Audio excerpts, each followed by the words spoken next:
Discussion where we are going to examine the trends for the global economy and the markets and how it meshes with the Indian economy and Indian markets. We have, of course, Didier Borowski, the Chief Economist from Amundi, and the Chief Investment Officer of SBI Mutual Fund, Navneet, Munot, a veteran, of course, of Indian markets, but clearly an expert in gauging the global trends as well, since for the past several years, we have been trying to gauge how much the foreign investor brings in. It's only in the last, 14 to 18 months that we have managed to keep the equity markets afloat with minor bruises here and there, despite the foreign investor, equity investor shunning Indian markets. There has, of course, been the foreign investor represented by funds like Amundi, also bringing in something like $40 billion into Indian debt. So all those are very important to understand, to check how the global markets will pan out in the coming months and years, so as to gauge an idea of how the Indian markets and the Indian economy will pan out. Gentlemen, thank you very much for joining me in this discussion. Well, Mr. Borowski, I'll start with you. Well, if you can give us, in a nutshell, therefore, how do you expect the global equity markets to perform by the end of the year? I take your theory that it's going to be a lot of money and subpar growth, so a lot of volatility. But at the end of the year, does one make money on risk?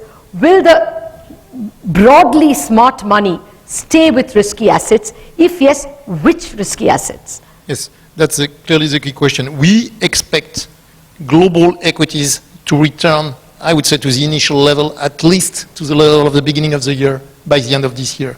We expect positive, in fact, returns coming from equities. It's very difficult to predict when. It's going to be very volatile. But at the end of the day, we stick to the view that, in fact, when you look at the relationship, for instance, at global equities versus bond markets, in fact, it's as if a global recession was looming.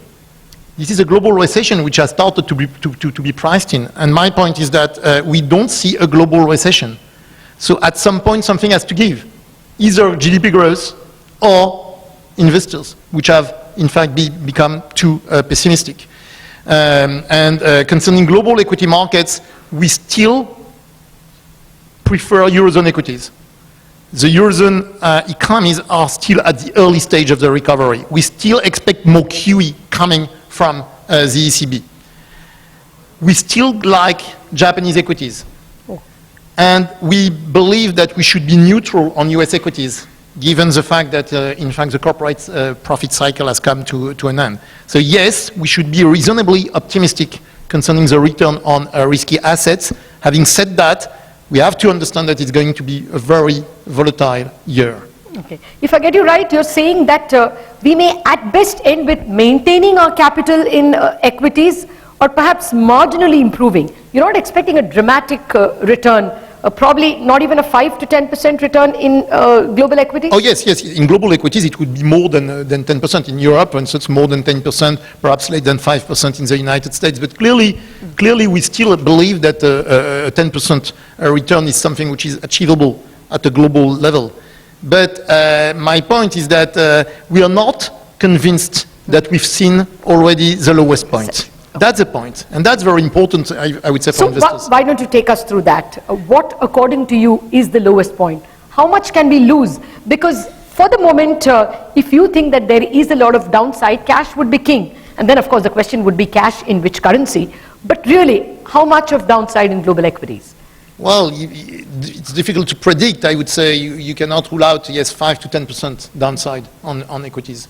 But it would be a kind of V-shape recovery. You know, we are not sure that we've seen the lowest point. That's why we don't want to increase our exposure to risky assets in the short run. We want to be very careful. But we are convinced that in the coming months, there will be a very interesting entry points. Okay. All right. Well, Navneet, you must forgive me. I want to get the global picture and then bombard you with a lot of questions on how you will react as an Indian fund manager. But let me come to China. Your theory is that the potential growth of China itself is slowing to about 4%. Now, will not that mean that there is still a lot of commodity excesses that we have to see. If China is not going to be a consumer of global commodities for a secularly long period, then we are going to see, we are going to further see deflation in a lot of emerging markets. You will see lower inflation, but we simply do not see lower commodity prices as something that should trigger a deflationary scenario at a global level. At the end of the day, that's positive for all oil and commodity importers. Let me take the one important commodity by which we practically measure global commodities, crude. Do you think that it has reached a trough at around $30, or do you think that this secular slowdown in China is going to see it go perhaps even to $20, and somebody even spoke of 10? No, what we do believe is that it's unsustainable, the current oil price, for instance, for the US. So we expect a cut in US production in the coming months. We don't know how to forecast at what pace the US producer is going to cut its supply. Yes. But it's also completely unsustainable for OPEC countries, which are suffering. Look at Saudi Arabia, look at all, in fact, OPEC countries are suffering a lot. So my point is that we are below, in fact, the sustainable price. So looking ahead, we would put the equilibrium price for oil above the current level, but it's difficult to say, to tell you at what price, but at the 12-month horizon, we would see something like $40 to $45 per barrel. But basically, you are looking at very sober, the commodity cycle remaining in a trough for the next 12 months, 24 months? Yes, we do not expect a strong rebound of commodity prices. The manufacturing recession that you're seeing is not likely to disappear anytime soon. And demand, you have a downward trend on demand with efficiency gains in emerging market. That means that it's not going to be driven by demand like in 2011, etc. So my point is that concerning commodity prices, we have to understand that commodity prices will stay low for a long period of time. It does not mean that they cannot rebound, but they will not come back to their initial level. So the bulk of the fall is structural. Okay. A final question to you before I get to Navneet. What's therefore the likely attitude of savvy money towards markets like India? Would it be likely bundled with emerging markets and be shunned? Or do you think there will be discretionary approaches to various emerging markets? Where would India fit in the picture in terms of smart money? We need discretionary approaches for sure. We need to make the difference between all emerging markets on a country-by-country basis. We are still, for instance, interested on Indian investment, both, I would say, on the equity side and on the investment side, for, I would say, carrier reasons. For instance, we do not believe that the rupee can depreciate very rapidly, and for carrier reasons, for instance, for foreign investors. What you have to understand is that foreign investors need yields. They desperately need yields. So at some point, they will re-enter in markets which offer them some yields and some future. And clearly the Indian market is part of the story. So my point is that you see capital outflows in the short run, but soon you will see renewed capital inflows, because at the end of the day, investors in the major advanced economies with very low bond yields will have at some point to re-enter in these markets. And it's all the more true that currencies will be so cheap that it would make sense for a US-based investors or for a European-based investor to re-enter in emerging markets. That's not the end of the story for emerging markets, but it's a very complicated year, clearly. Okay. Still capital outflows probably in the short run. Okay, that will take us to a conversation about the dollar rupee as well, but I'll come to that in a bit. Navneet, how much of Borowski's theory do you buy? Do you think that we are not going to have any major global accidents at least? Would you still see just volatility, but not major hard landing, either in China or in any of the Asian countries? So that's my base case, that while there are a lot of fragilities in the global economy, but most likely it's going to be a soft landing in China. Most likely, I think the commodity prices have bottomed. We may be out of the commodity super cycle, but I don't think prices can stay here for a long period. this is a big supply response and not a demand destruction. China is importing more copper this year than what they imported last year. The global crude oil demand is just not crashing. The overall energy demand is not crashing. It's a huge supply response. And I think as the China stabilizes, overall commodity prices stabilizes, which I think will lead to emerging stabilization in the emerging markets. And I think that will change some of the things. So we are going through 3 major transitions in the world. You have China, which is transforming from a manufacturing export-led economy to a consumption service sector-led economy, and it's a $10 trillion. I mean, it's a quarter of global, manufacturing. It's more than a quarter of global trade. It's not going to be very easy for the world. The second is the commodity price, the commodity transition, where the money shifting from the consumers to producers, and now we have this big shift where the money is shifting from the producers to the 7 billion consumers of the world. It will have some repercussion, a lot of pain in the short run, but ultimately a good gain for the world in the long run. And third is some divergence in the monetary policies in the world, where we have seen all the global central banks in a very synchronized fashion printing more money, keeping the real rates negative, but now we have seen US Fed at least embarking on a different path. It's not going to be very easy because the put option written by the central banks together, there are signs that may not be available. So there are going to be challenges. In fact, what we have seen recently is that India has become increasingly more correlated with the global markets, particularly the crude oil. Our correlation, just like all the other financial markets, have become quite positively correlated with crude oil, which wasn't the case for a large part of 2014-15. So I think once we see some stabilization in the commodities, I think that will lead to probably our markets also stabilizing. Okay. Well, you say that we move in sync with global markets, but Borowski's theory is that we are going to see greater and greater decoupling of economies, even if not markets. I'll come to that in a bit. I want to know what is in it for us. Should India expect a continued FII disinterest, as we have seen in the past several months? Or do you think at some point emerging markets as a basket, or India in particular, will find any favor? So in fact, somebody rightly said that India is a nice house, but in a bad street. So because the street is not looking good, even this house is looking good, and I don't want to buy this house. But I think over a period of time, it will change. We have seen in 2014-15, India showed huge resilience. We almost, I wouldn't use the word decoupling, but I think to a large extent, we showed the resilience. So whether the currency, I think we depreciated the least, the equity market did the best. I think our bond markets were the most stable.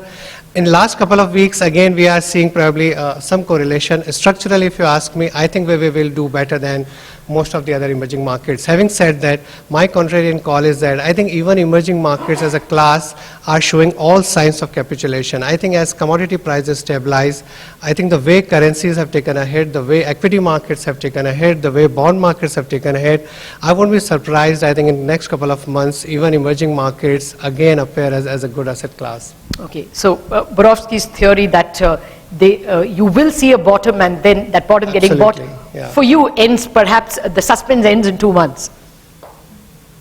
The buying back, the capitulation and the return of investor, the bottoming out should perhaps be in 2 months. So my sense is, we are very near capitulation. So again, there is a left tail risk. There is a 1% possibility that something happens in China. So last month they burnt $100 billion to make up for the outflows from the domestic investors. Maybe one single month they have $200 or $300 billion and they have to depreciate 10%. That's a left tail risk. Barring that, or let's say a large commodity producer goes belly up, and because of that it creates a systemic crisis for a large bank, and that creates a crisis like 2008.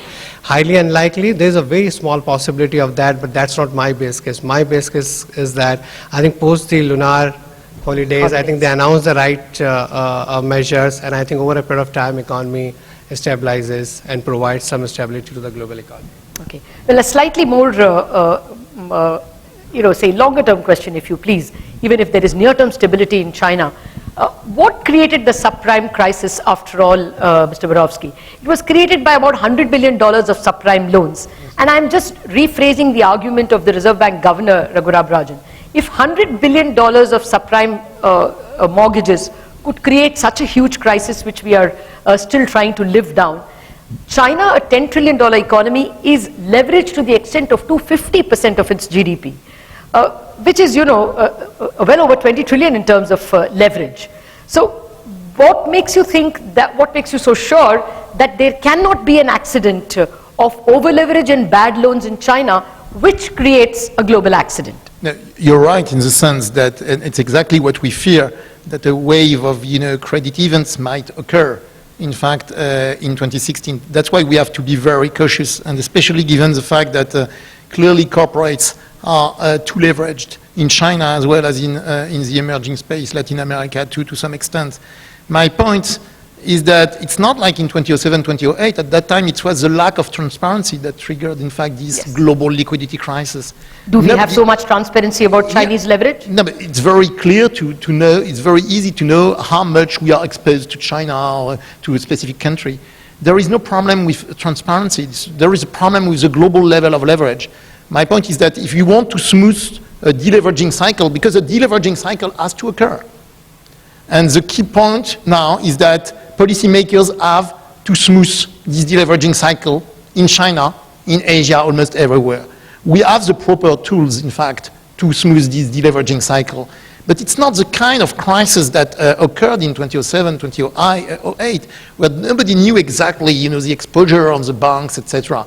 Banks' balance sheets have improved almost everywhere. In the United States, in Europe, we do not fear the same kind of global banking crisis. Banks may experience some losses if they are, in fact, exposed to some key markets, but it's not a global financial crisis. It's more, idiosyncratic risks that we are seeing currently. That's why I made the comparison between you. So a crisis made in China is not your base case? No, it's not. And even if should you see a deeper financial crisis in China, we would expect the PBOC to intervene much more aggressively. We would expect also the government to increase, in fact, in infrastructure spending. And my point is that the room for maneuver for both the governments and the PBOC are almost intact in China. Okay. And if we were in 2008 in China, my point is that you would see, like in the United States, a very rapid reaction from the Chinese economy. And China is not as important, the Chinese economy is not as important as the US economy. If you look in terms at current dollars, I mean, more than 50% of global GDP is made by the major advanced economies. And Asia and Japan account for less than 25% of global GDP at current dollars. So my point is that the systemic importance of China is overestimated concerning the impact that it could have on the global financial system. Fair point. Though the ability of the Chinese authorities to manage their own crisis is somehow becoming suspect because of the fact that they have had to spend about 15% of their reserves in 1 year to shore up their currency. So there is a bit of a crisis of confidence over there for sure. Clearly. Navneet? This is the moment the world was waiting for. This is what the doctor ordered. I mean, had they continued to grow at double-digit rate with such an intensity in terms of the guzzling resources, it wouldn't have been good for the world. I mean, where the crude oil price would have been, where the other commodity prices would have been. I think a soft landing of China was exactly what the world needed. And of course, the medal of growth has to be taken by some of the other economies. My sense is that when I look at Europe PMI, 53.5, I think the Europe is doing well. When I look at the labor markets globally, in US, in Europe, in Japan, the unemployment rate is at one of the lowest point in the last 7, 8, 10 years. It seems that the consumer balance sheets globally has improved. I think the overall household balance sheets have improved. And at some point in time, the mantle of reviving growth has to be taken by the fiscal policy, I think, which is just a matter of time. I wrote last year that central banks can't be the only game in town. And at some point in time, and increasingly, very clear, you look at the BOJ move. I think after the announcing a negative interest rate, yen has appreciated, and I think it didn't have much impact. It's a very clear signal that I think increasingly monetary policy will become important from this level. And more important is going to be a fiscal policy, and that response at some point in time, I think somewhere the political leadership will take a lead, and that's going to happen. No, the point is taken. Actually, well, I did not want to sound like I distrust Chinese authorities. I don't have the authority to distrust that either. But the whole world. But the point is, no, the point which perhaps is not noticed is that it was in 2012 at the Communist Party Plenary Congress that Wen Jiabo, in his parting address, almost akin to his State of the Union speech, actually said that we have to transcend or transit from a 13% growth to a 7.5% growth. And I can't remember any political leader so beautifully managing to sell slow growth. I mean, it was a great political achievement. I'm not taking away from that.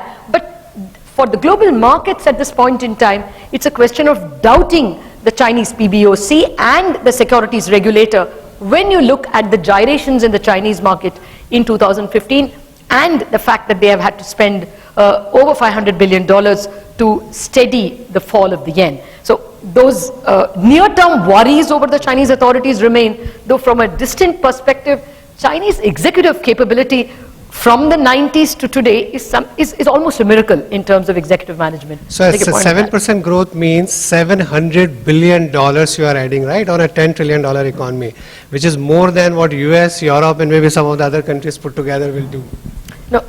No taking away from that. It will still remain a large driver of the global growth for some more time to come. No, but if the supplies are prepared or were preparing for a 7 trillion growth, they are not going to get that. And probably the 4 trillion growth, as Borowski was saying, is going to come more from services, and they may not use so much of copper and iron and steel. Which is good for us. We'll build our infrastructure next 20 years, and then we will get cheaper copper, cheaper aluminum, cheaper. At the moment, your parent bank is bemoaning the fall in steel prices. So immediately it's a problem. Maybe in the long run, after you've written off the bad loans, it will not be a problem. If something is good for the country, it's good for my parent bank. Wait, let me, for a bit, shift focus to the bond markets and then come back to equity markets. Mr. Borowski, last year, foreign investors poured 40 billion into Indian bonds. This year, we are standing on the cusp of an Indian budget, which may raise the fiscal deficit or at least equal the fiscal deficit to last year's 3.9%. That could mean a 25% rise in the total bond issuance. Do you think foreign investors will continue? Do you think Amundi will continue to remain invested, or will it just get scared by this 25% growth in bond issuances? I think in the short run, in the current environment, we have to understand that investors are afraid to increase their exposure to emerging markets given the capital outflows that we've seen. In the short run, yes. Having said that, we maintain our exposure on some specific markets, including India. My point is that in the coming months and next year, you will see increasing exposure coming from advanced economies. Bond yields will remain very low in advanced economies for a long period of time. This is a structural phenomenon. The equilibrium level of bond yield has decreased. There is no bond bubble. Probably bond yields are too low, but we do not expect QE policies to end anytime soon. That means that, all the institutional investors looking ahead will have to diversify their assets, and on the fixed income side to search for yield. And clearly, we do not see, in fact, the Indian rupee has been overvalued. And for carrier reasons, it's going to be very attractive. So my point is that I would not be worried if I were Indian to increase the fiscal deficit as long as it is well managed. And if it boosts, for instance, infrastructure spending, etc., we really believe that you will see increasing demand. I'm asking you to wear two hats. If you are an equity investor, you're clearly telling me that a higher fiscal deficit won't hurt you.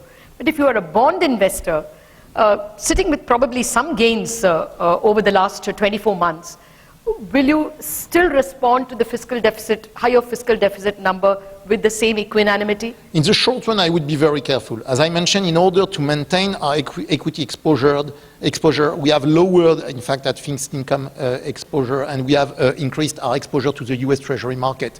But it does not make sense to maintain this position for a long period of time.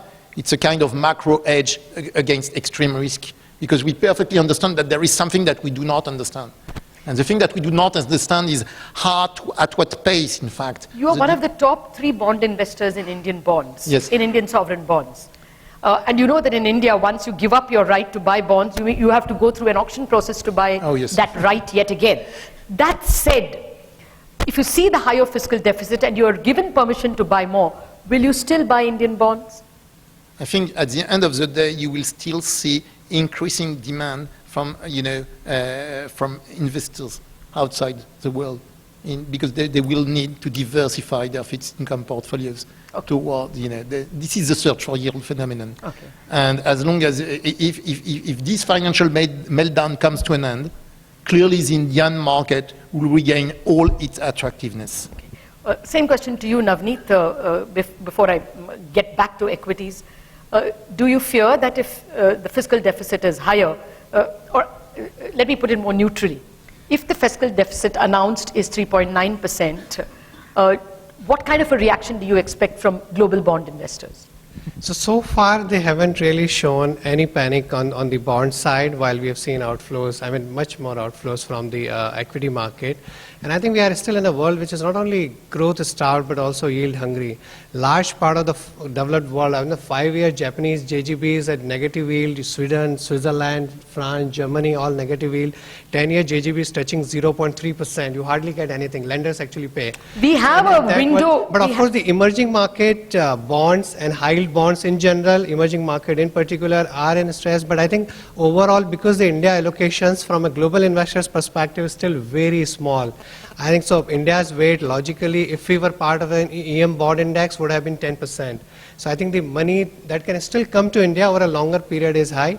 But of course, if there is a big disappointment on the fiscal deficit side, there could be some reaction. But I think the comfort that these investors draw is, I think, the overall macroeconomic stability. As I said, I think a nice house and a bad street. So looking at the level of foreign exchange reserves, the stability in the currency, the whole growth inflation dynamics, the new monetary policy framework, which gives you a lot more comfort about the central bank and the government's commitment to keep CPI under check over a longer period. This overall macro stability that India has provides within the overall emerging market framework, I think would give a lot more comfort to the global investors. Having said that, if you have one blow up somewhere in one particular EM, I think it will impact everybody if there are redemptions from the... That's a different risk. Yeah, that's a different thing. I'm asking you ceteris paribus. I'm asking you ceteris paribus. Let us note now that sovereign wealth funds still have a bit of headroom, a goodish bit of headroom, but they're not biting in Indian bonds. We saw that in the auctions. So you should be happy they are not selling either, because I think most of the sovereign wealth funds are from the reserves. Okay. So your base case is that if the fiscal deficit came in at 3.9%, if the net borrowing program is 5.5 lakh crore, compared to 5.15 lakh crore this year? 3.9 could be actually, net to 5.5. No, it'd still be less than 5.5 at 3.9. And anyway, we can... No, that depends on what nominal GDP you assume. Yeah, in any case, if it is, okay, let us assume it will affect. I think to the bond investor and equity investor, you're absolutely right. A higher fiscal deficit will send two different signals. Probably equity investors might think, of course, India needs some fiscal room, but I think bond investors would be more happy with government staying on the path of fiscal consolidation. But you don't expect them to walk out? In a big way, not really, because I think the government would still commit itself to staying on the path over a longer period. Even if we exit this year for whatever reasons, I think it will be made clear that this is more a tactical call rather than a structural call where I think we are going to spend a lot of money and we will go back to fiscal profligacy that we saw some few years back. And foreign investors will bite if every year on February 28th you say that I'm pushing my fiscal timetable by one more year. They will still bite. No, they may not. I think it's the quality of the deficit. I think let's not get too fixated on a single number. Okay. It's the quality of the deficit apart from the quantity of the deficit which is more critical. If incremental money is going, because I'm going to put these waterways which can change India's growth prospect by, let's say, few basis points, people would be happy. If I'm spending more money on subsidies, if I'm increasing substantial amount of the money on any of the subsidy bill, of course the reaction is going to be very, very different. To me, I think it's not only the quantity, but the quality of deficit matters a lot more. To me, the growth multiplier of the fiscal deficit matters a lot. In India, it is not proven, but that's another matter. I clearly, I'm not here to give the opinion. The opinion from the experts clearly is that bond investors would be rather happy if they did not have to worry about a 3.9% deficit, but you don't see them walking out, and equity investors will be happy. Yeah, I think macroeconomic stability is the base requirement whether you are investing in any asset class in any country, because it's also going to affect your currency, right? Okay. If it is inflationary, of course it's going to impact your currency, and if I'm investing, I think in any asset class, it's going to impact me. So macroeconomic stability is kind of given. But again, I'll repeat the same point. It's not about 3.9 or 8 or 7. I think it's the quality of the deficit. If there are a couple of reforms which gives me a faith that government tax revenues can go up substantially in the next 3 years, the GDP is going to grow, the multiplier is going to grow. I think the tax buoyancy will go up from, let's say, 1.3 to 1.7 or whatever, because of certain things I do in terms of GST, in terms of direct export and all. I'll be happy. But otherwise, I think there's going to be negative reaction. We are in a pre-budget mood, so I just want a monosyllabic answer, if possible, from both of you.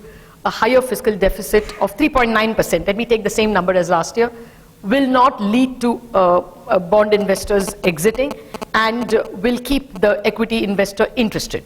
Yes or no? No.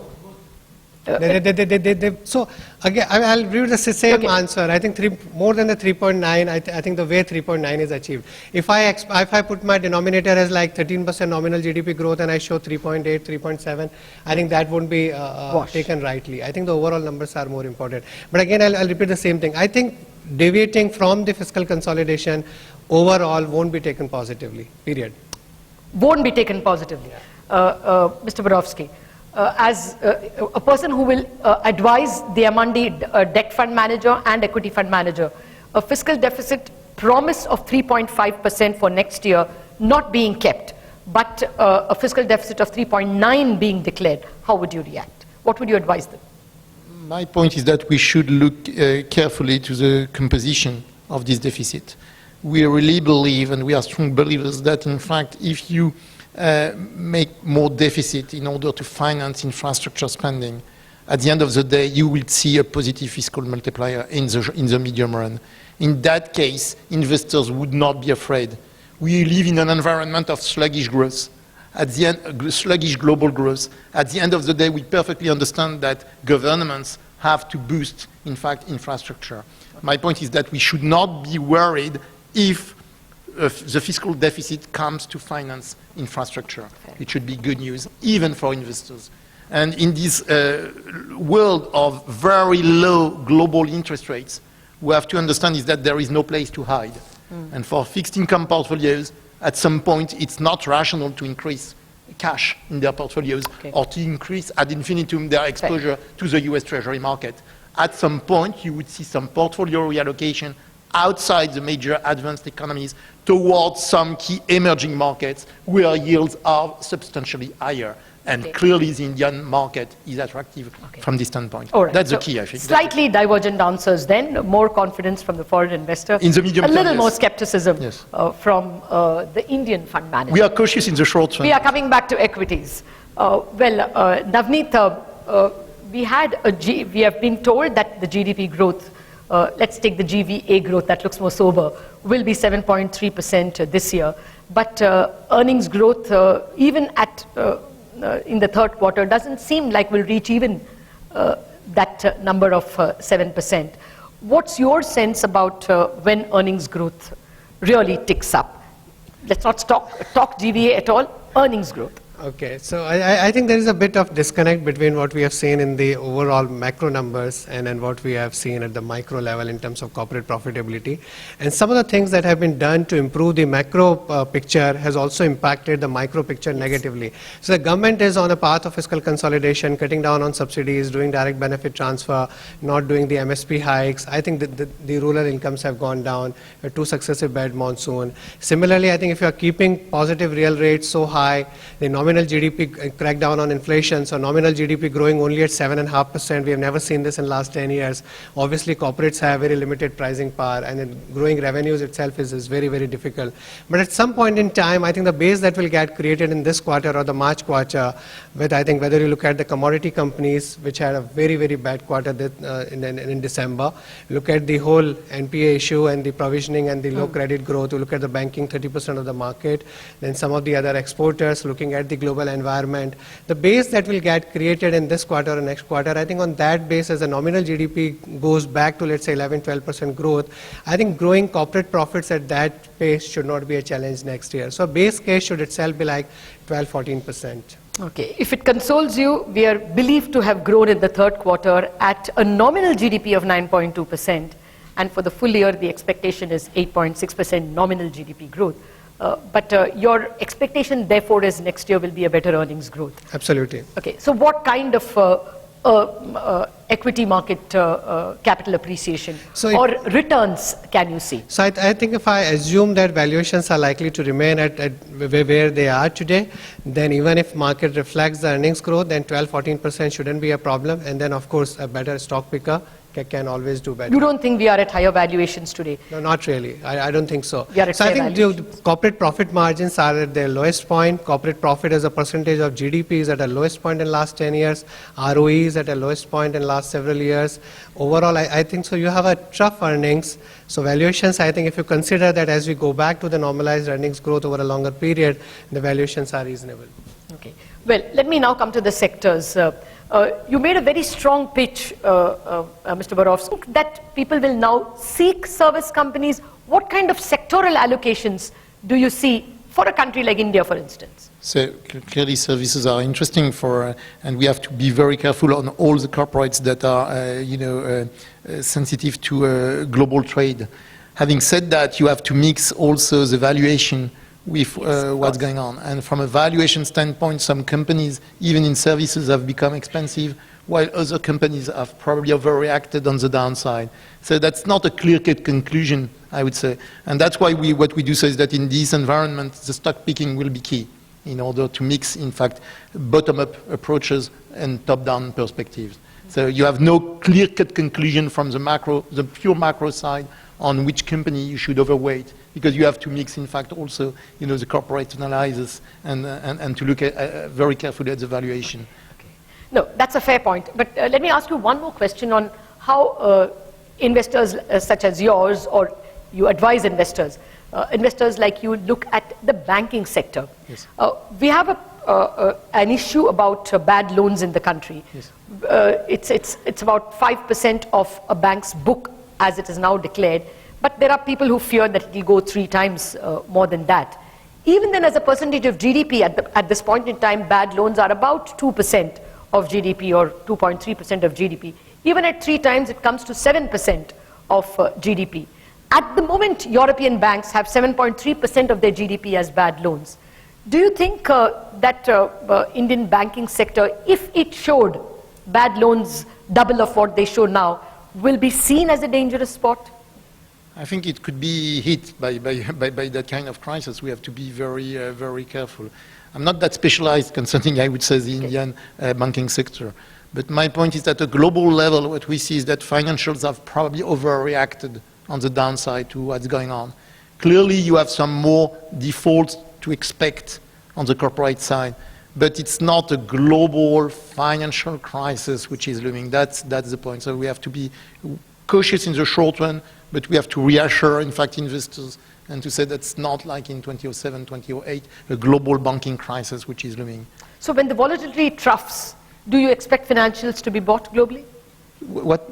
When the volatility troughs out, Yes. and you start to see the return of confidence, Yes. would financials be the most attractive place to be? Oh, I guess that it will be an attractive place to be.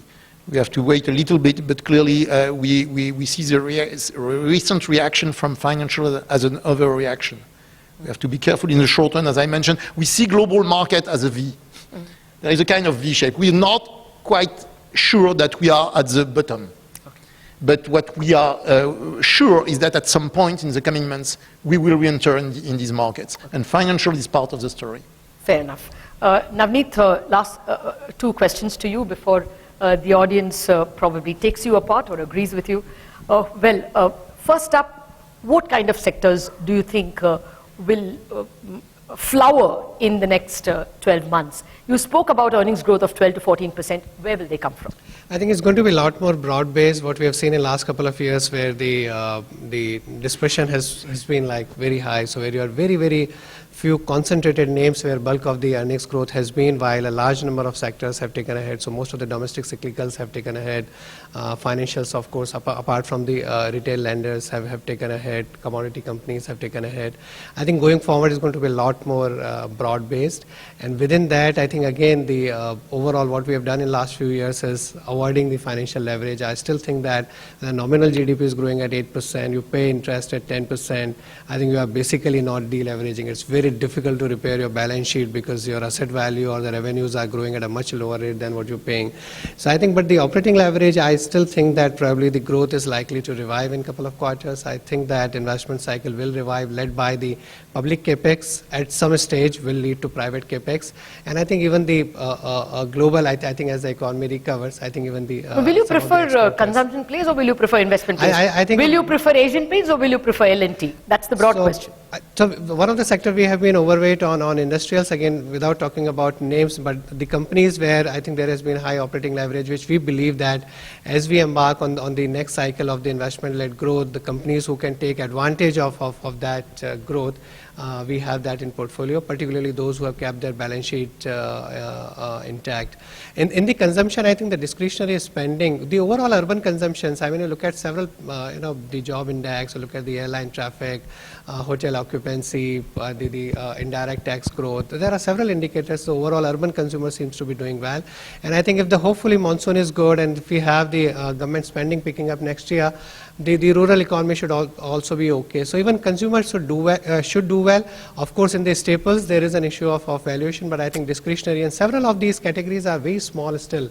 So there is a huge size of opportunity. There is a huge growth that can come in several niche categories. Mid-cap outperformance? Sorry?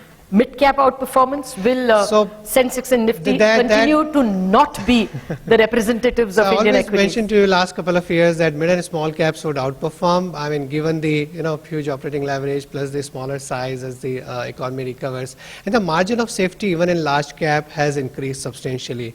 With the correction that we have seen in last couple of months particularly, a lot of large caps are also looking cheap. So there is greater margin of safety. But I always believe, I think over a 3 to 5 year period in a bull market, I think mid and small caps tend to do well because you can, as a fund manager, you always have an opportunity to identify a couple of names and generate that additional alpha. Okay. Well, let me end with a personal confusion that I have, and I hope Mr. Borowski can resolve that. This is with respect to the Indian GDP. Last year, we are believed to have put on a gross value added growth of 7.1%. This year, the Central Statistical Organization says that we have grown at 7.3%. We would have grown by the time we hit March 31st. And yet, you must be hearing Navneet speak about anemic earnings growth. Do you doubt India's GDP numbers? How do you explain this confusion if you don't doubt it? So perhaps you may have also the share of profits in GDP that has increased, but concerning GDP numbers, I would say in China as in India, probably it's overestimated. But that's not the point. What we have to look at is at the breakdown between the manufacturing and the services. We should not focus too much on 7.1, 7.3, 7.2. That's very important for governments, for communication, etc. But at the end of the day, what we have to understand is that what is the economic model. And the economic model in India is pretty simple. This is a catching up process where you have a rising middle class, where you have desperate needs of infrastructure spending, that it's only the beginning, of a secular, upward trend in GDP growth. So either 7 or 6.5%, I think it's much more than what we are seeing currently in Europe, in Japan, yes, in the United States. So my point. So the gap between emerging markets like India and the major advanced economies is going to decrease over time. And that's the point. And when you look at the strategic asset allocation in the major advanced economies, emerging assets are do not correspond to this new world in which we are entering. Fair. And that's the key point, I think, from a strategic standpoint. There's one factor that can destroy people who want to take advantage of this Indian growth story. That is if the currency depreciated. Let me end with those last two questions. How do you see the Indian currency over the next 12 months? Well, we see the Indian currency pretty stable. It has appreciated on a relative, on an effective exchange rate basis by around 8% over the past 18 months. It's still, I would say, above its long-term average, but as I mentioned, we still believe that global investors will keep their exposure to the Indian bond market for carrier reasons. So at the end of the day, we would say, well, neutral on the currency, and it gives a lot of attractiveness to the Indian bond market for the carrier reasons that I explained. Fair enough. Thank you, Mr. Borowski and Navneet. Well, the key takeaways from our guests are fundamentally optimistic. Mr. Borowski believes that global growth is not crashing, that 3% will be delivered, risk assets will be preferred, and select emerging markets which give high yields and which give a growth story will be preferred. That's obviously a very good description of the Indian bond and equity markets. Navneet believes that 12 to 14% earnings growth next year, along with current valuations, should mean, well, at least 10% equity returns for equity investors, though of course you will have to be careful in your selection. He prefers both consumption plays and investment plays. That's the key takeaways from our guests. Thank you very much, gentlemen, for your patience and your interest.